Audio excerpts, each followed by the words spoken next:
Welcome back to the HFY Core, the ultimate home for humanity's cosmic defiance. Today, we bring you an unforgettable saga of forbidden evolution, radioactive terrors, and a love that broke the stars. When the arrogant seven-planet Council engineered our extinction to turn Earth into a cosmic energy farm, they thought we would quietly bleed out in the dark. They were wrong. Hit that subscribe button, turn up your volume, and prepare yourselves for the Genesis sacrifice. There is an absolute, unwritten rule across this dark galaxy: no species may rise too fast.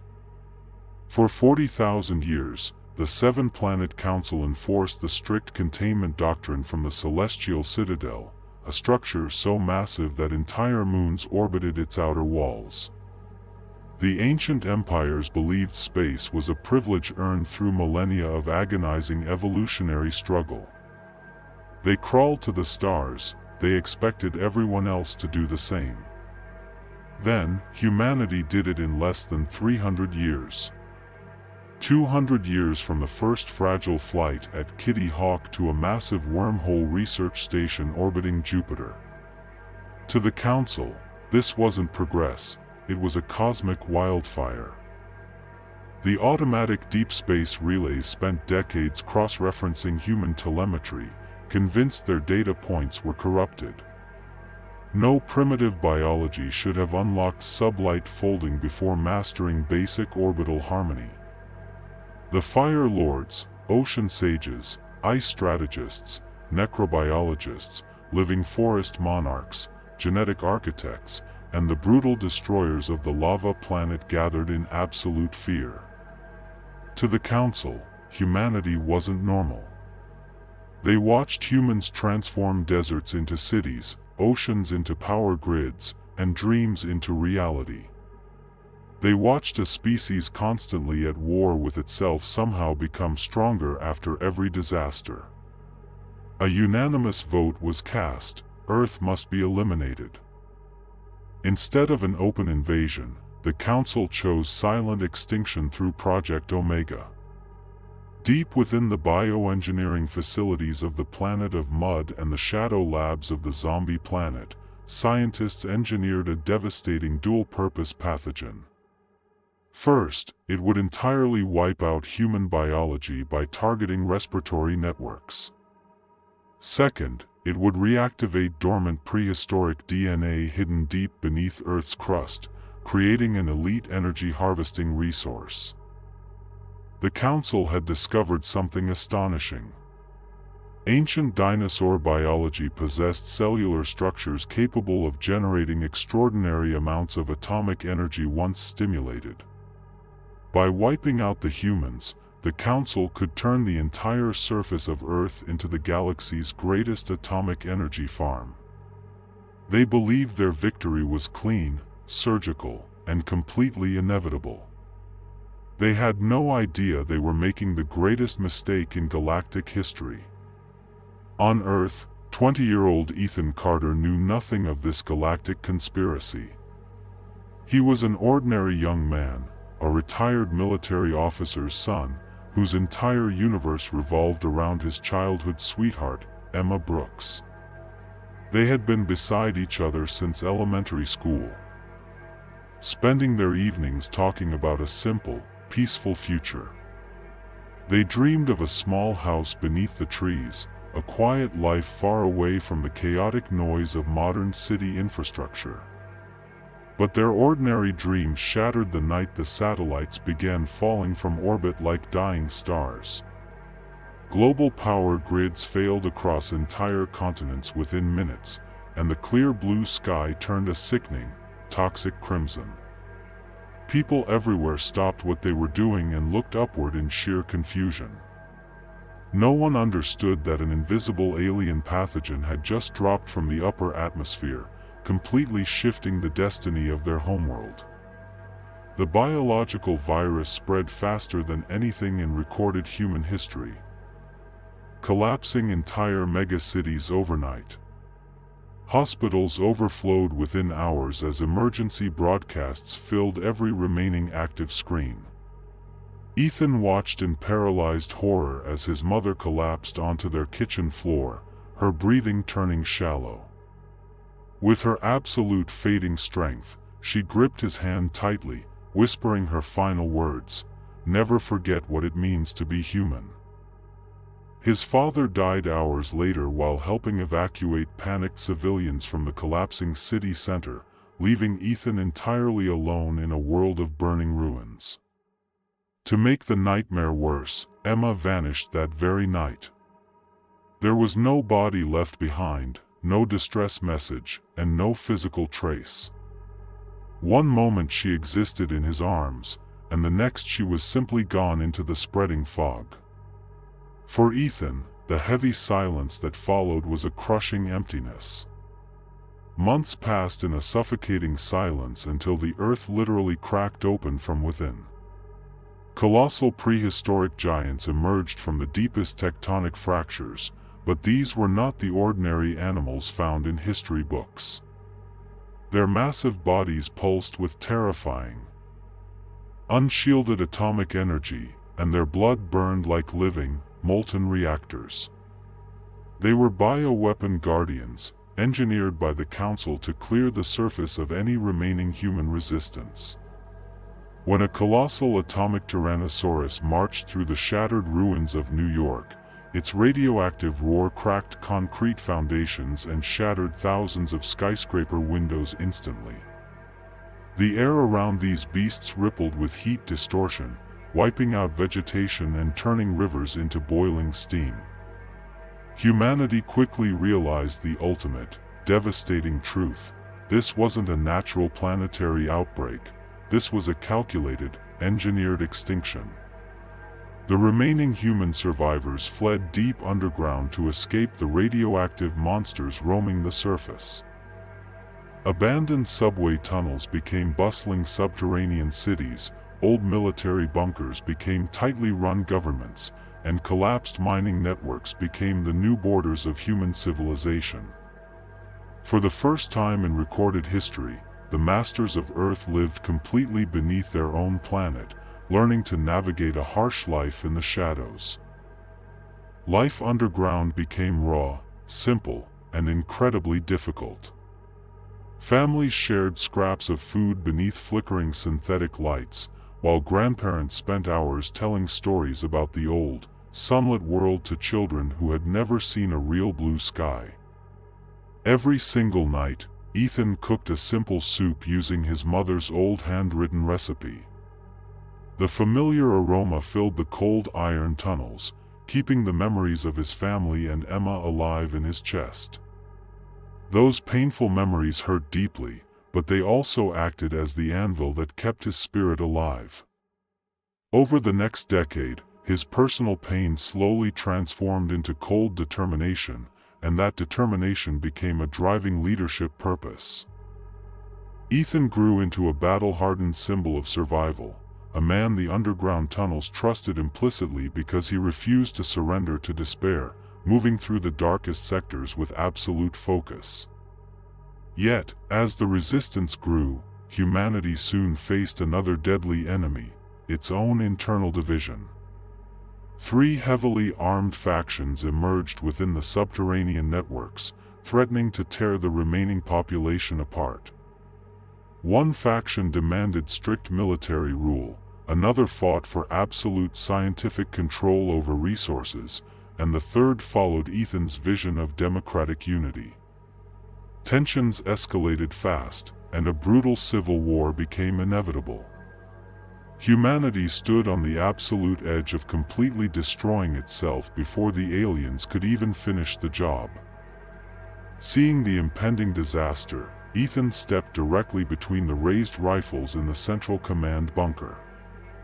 His impromptu speech lasted less than 5 minutes, but history would remember his voice forever.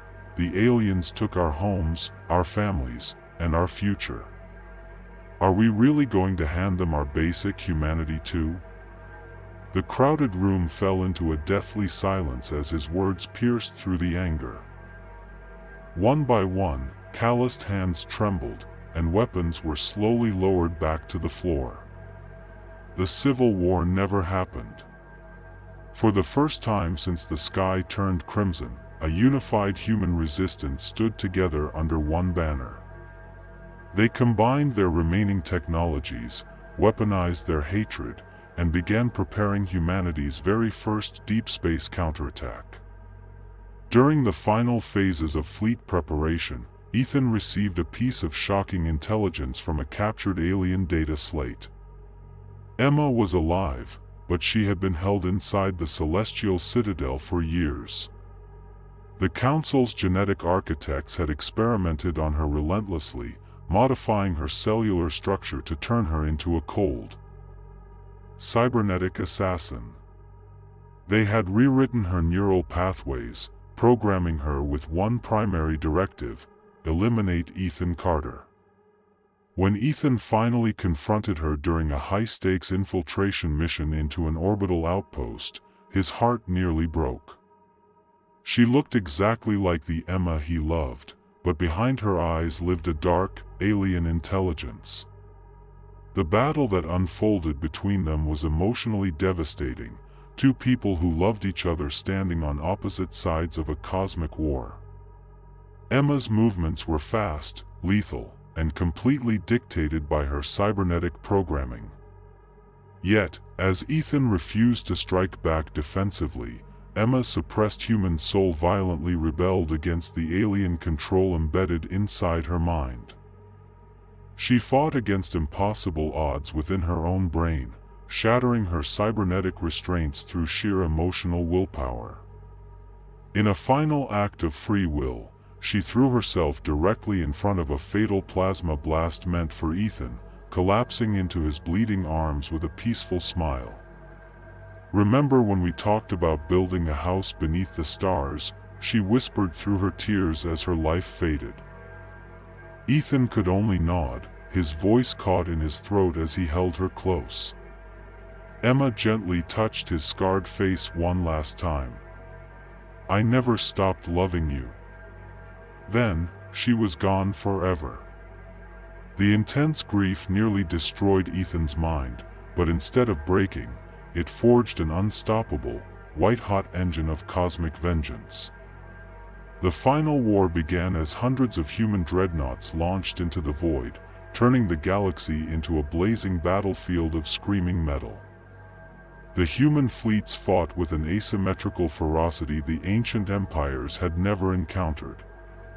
The planet of fire burned under kinetic bombardment, the ice planet shattered into floating dust, and the pristine oceans of the water planet became toxic battlefields as human dropships breached their defenses. The living forest monarchs saw their ancient planetary canopies march to war only to be reduced to ash by human incendiary rounds, while violent volcanic eruptions rocked the lava planet. Entire star systems collapsed into utter chaos as millions died across the lines. The Council couldn't understand it. Their technology was mathematically superior, their armies were vastly larger, and their resource pools were supposedly endless. Yet, humans refused to stay down. Again and again, human soldiers rose from the rubble of destroyed trenches. Again and again, they repaired their burning ships mid-battle and pressed the attack forward. Finally, during the assault on the Celestial Citadel, the Supreme Emperor confronted Ethan in the High Throne Room. The ancient silver ruler stared at the bleeding human commander with absolute disbelief. "Why won't your species just stay down in the dirt where you belong?" Ethan looked directly into the Emperor's cold eyes, his mechanical and organic parts pulsing with exhaustion. "Because we don't fight for ourselves," Ethan replied, his voice echoing off the massive obsidian walls. The Emperor frowned in deep confusion. "Then what could you possibly be fighting for?" Ethan remembered his mother's last words, his father's sacrifice, and Emma's smile. "We fight for the people we love," he answered cold-bloodedly. The Emperor laughed out loud, genuinely believing that emotional love was nothing more than a pathetic biological weakness. Humanity, however, was about to prove him dead wrong. At the absolute center of the capital world stood the Genesis engine, a massive machine capable of erasing human DNA from the galactic tapestry. Once fully activated, the engine would broadcast a planetary pulse that would cause every human cell to instantly dissolve. The Emperor initiated the final countdown, sealing the chamber behind layers of kinetic shielding. Ethan fought his way through impossible automated defenses, using his remaining ammunition to clear the path. One by one, his closest friends and squad members died protecting his flanks, sacrificing their lives just to give him a clear shot at the console. By the time Ethan breached the inner core chamber, he was completely alone, broken and bleeding. There, standing before the humming reactor, he discovered the terrible truth of the mechanism. The Genesis engine had been designed with a biolock that could only be overloaded through a direct biological sacrifice. A living human heart had to physically merge with the core to short-circuit the sequence. There was no alternative hack, no tactical escape route, and absolutely no survival. It was a one-way path to total species salvation. With trembling fingers, Ethan activated the final audio recording Emma had left on his tactical slate. Her soft voice filled the metallic chamber, cutting through the loud alarms. "If you ever have to choose between me and the world, choose the world. Because love only survives when people survive." Tears filled Ethan's eyes as he looked back at the image of Earth. He thought about his parents, his people, and the beautiful future they deserved. Then, he smiled for the first time in 10 long years. He stepped directly into the blinding light of the reactor core, giving his living heart to save the galaxy from its own ancient tyranny.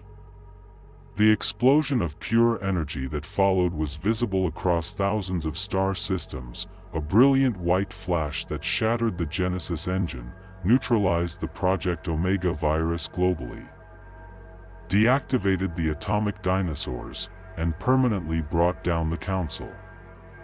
A century later, Earth stood proud as one of the most respected, peaceful civilizations in galactic history, its floating cities touching the open sky once more. In a quiet, sunlit classroom looking out at the stars, a teacher asked her students a simple question: what truly saved humanity from extinction? The students offered many structured answers, shouting out advanced military technology, flawless battle strategy, and raw physical courage.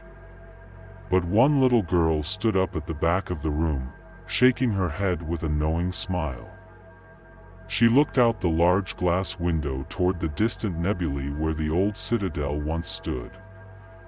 "None of those things saved us," she whispered softly into the quiet room. The entire class became silent as she turned back to the teacher. It was one human heart. And even after 100 years had passed, nobody in that room could argue with her. Because in the end, the galaxy's greatest power was never found in advanced technology. It was never found in massive standing armies, and it was never found in terrifying orbital weapons. It was love, the one beautiful, chaotic force the seven-planet Council never managed to understand, and the one eternal force that humanity would never lose as they claimed their rightful place among the stars. The uncontained journey was just beginning, and that is how a single human heart brought down a tyrannical galactic empire. If Ethan and Emma's story gave you goosebumps, smash that like button right now. Don't forget to drop a comment below with "one human heart" to let the algorithm know we are unyielding. Subscribe to the HFY Core for more epic tales of human defiance, and share this video with your crew. Keep your eyes on the stars, survivors, because humanity is just getting started. See you in the next sector.